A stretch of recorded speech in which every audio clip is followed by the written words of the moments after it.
नमस्कार दोस्तों, curiosity healthy channel में आप सबका स्वागत है। आज मैं आपके साथ बात करने वाली हूँ व्रत त्योहारों के इम्पोर्टेंस के बारे में। हम ये जानेंगे कि हम जो व्रत रखते हैं, उपवास रखते हैं, उसका हमारे सेहत पे क्या इम्पैक्ट पड़ता है, सेहत पे क्या असर पड़ता है, हम ये जानेंगे, वो भी साइंटिफिक तरीके से, वैज्ञानिक दृष्टिकोण से इम्पोर्टेंस जानेंगे।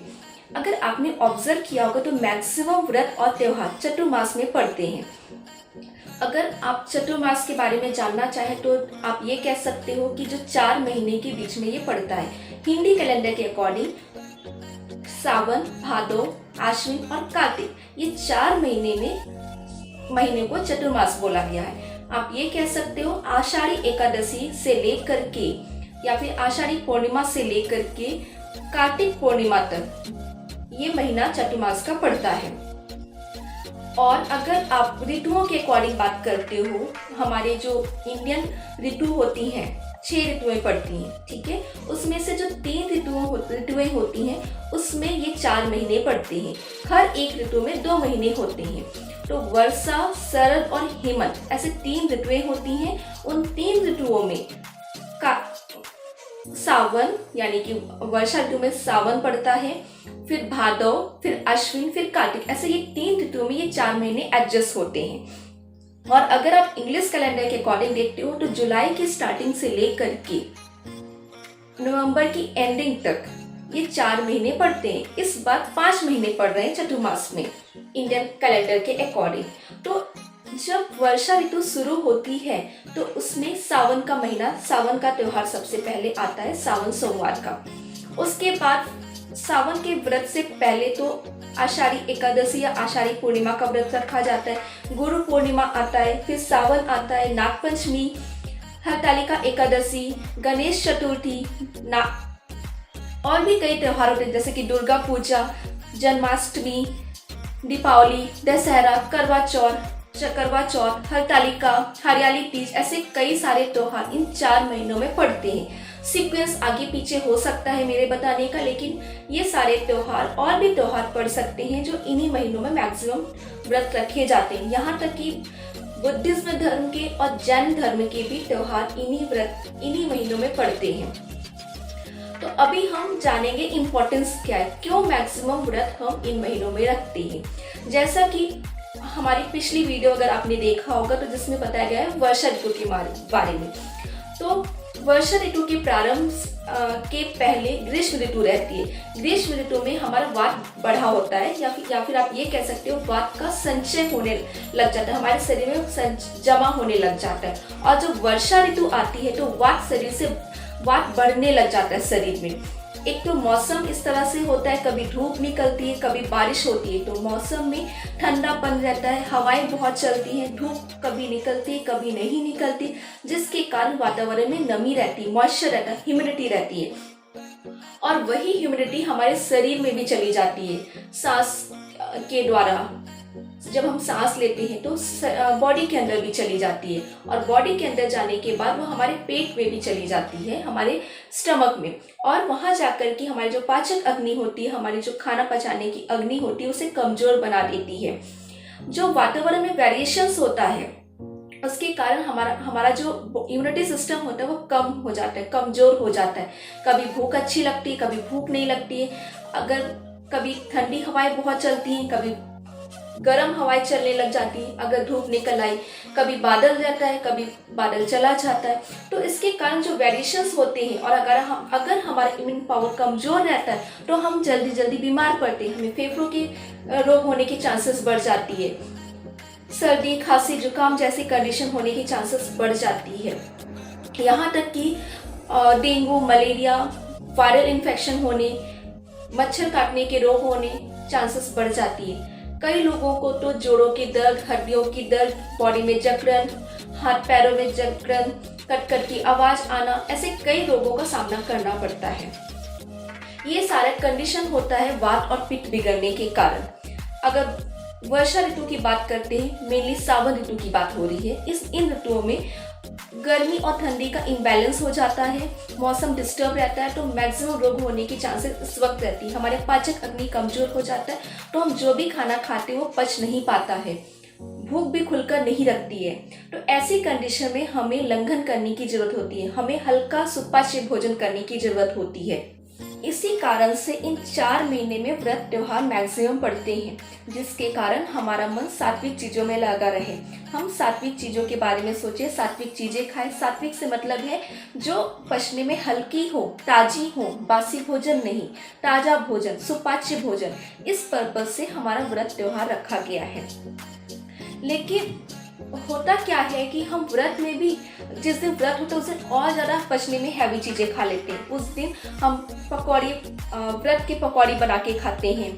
जैसे कि आप देखते हो कि साबूदाने की पकौड़ियाँ बना के खाई जाती है, साबूदाने का वड़ा खाया जाता है, आलू के चिप्स खाए जाते हैं, आलू को फ्राई करते हैं बहुत ज़्यादा, फिर खाते हैं। तो उससे क्या होता है, वो पचने में तो और हैवी हो जाता है। हमारा व्रत जिस पर्पज़ से रखा गया है, जिस पर्पज़ से हमें उपवास रखना है, वो तो हम छोड़ करके उस दिन और ज़्यादा खा लेते हैं। तो ये सही तरीका नहीं है।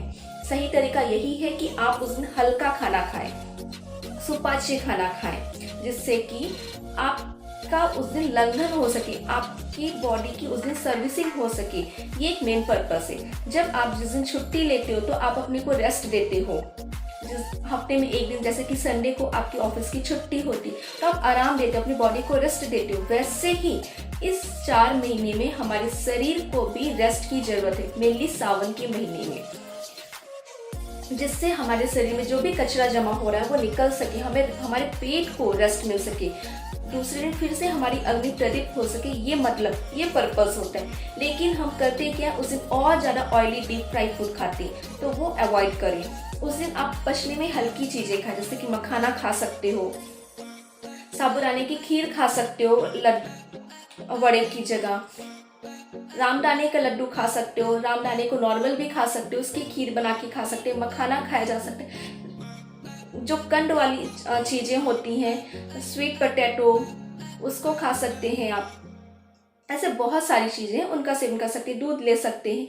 लेकिन जो पचने में हैवी चीज़ें, उसको अवॉइड करना है। अगर आपको पित्त की परेशानी है तो मूंगफली को कम खाइए। चिक्की खाई जा सकती है, गुड़ चिक्की खाई जा सकती है, गुड़ और रामदाने का लड्डू खाया जा सकता है। लेकिन अगर आपको लगता है कि आपको एसिडिटी बहुत ज़्यादा है तो उसको अवॉइड कीजिए। सिंघाड़े का हलवा खाया जा सकता है, लौकी की खीर खाई जा सकती है।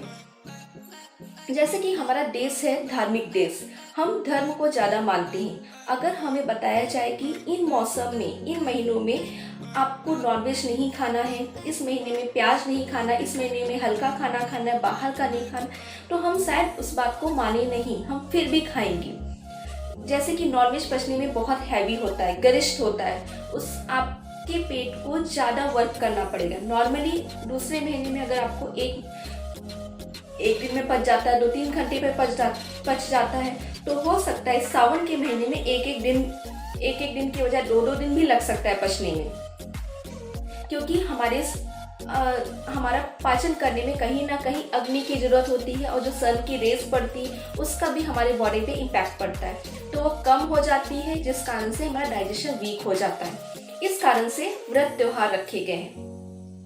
एक सिंपल एग्जाम्पल देते हैं कि अगर आपको हमें बोला जाए कि हमें रोज सुबह सुबह सूर्य नमस्कार करना है, या फिर सूर्य की जो ताजी किरणें, जो किरणें पड़ती हैं सुबह सुबह की, उसको रोज नमस्कार करना है, या उसको 2 मिनट के लिए वहाँ पे बैठना है, 2 से 5-10 मिनट के लिए बैठना है, तो हम शायद ना बैठें, क्योंकि सूर्य की जो सुबह की किरणें होती हैं उससे हमारी बॉडी में विटामिन डी मिलता है, लेकिन हम नहीं करेंगे।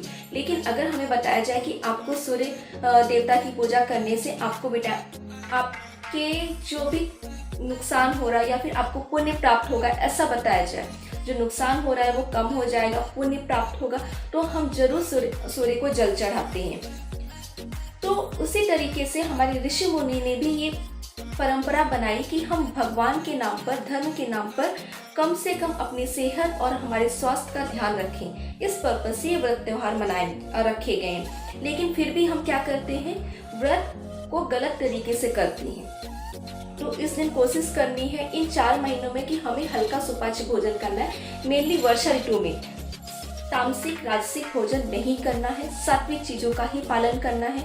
अब जब हम भूखे पेट होते हैं तो कहीं ना कहीं हमारा माइंड डाइवर्ट ना हो जाए, हमारा दिमाग स्थिर रहे, कंसंट्रेट कर सके, इसके लिए हमें भगवान की पूजा करनी चाहिए, आराधना करनी चाहिए, जिससे कि हमारा पूरा ध्यान सात्विक कामों में लगा रहे।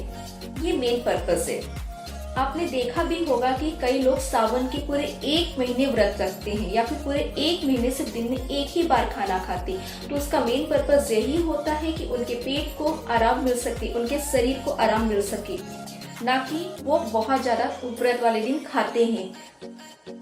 तो अगर आप सही तरीके से उपवास रखते हो, व्रत रखते हो, तो आपको डेफिनेटली आपके व्रत का फायदा जरूर मिलेगा और आप व्रत रखते वक्त अपने माइंड को डिस्टर्ब ना होने पाए, आपका दिमाग गलत जगह विचलित ना हो, इसके लिए पूजा पाठ में ध्यान लगाना बहुत जरूरी होता है।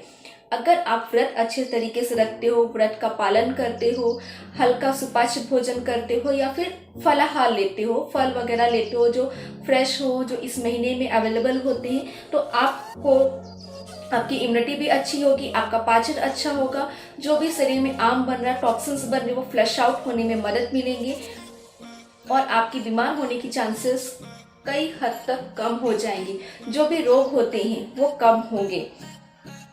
वर्षा ऋतु जाने के बाद ठंडी वगैरह आपके शरीर में जो जकड़न आ जाती, वात बढ़ जाता है, उसके कारण हड्डियों में दर्द होना, आम वात, संधिवात जैसी परेशानी इन महीनों में ज़्यादा देखने को मिलती है। तो उससे भी आप बच सकेंगे। तो आप व्रत रखिए, हल्का सुपाच्य भोजन कीजिए, सही तरीके से रखिए, आपको जरूर फायदा मिलेगा।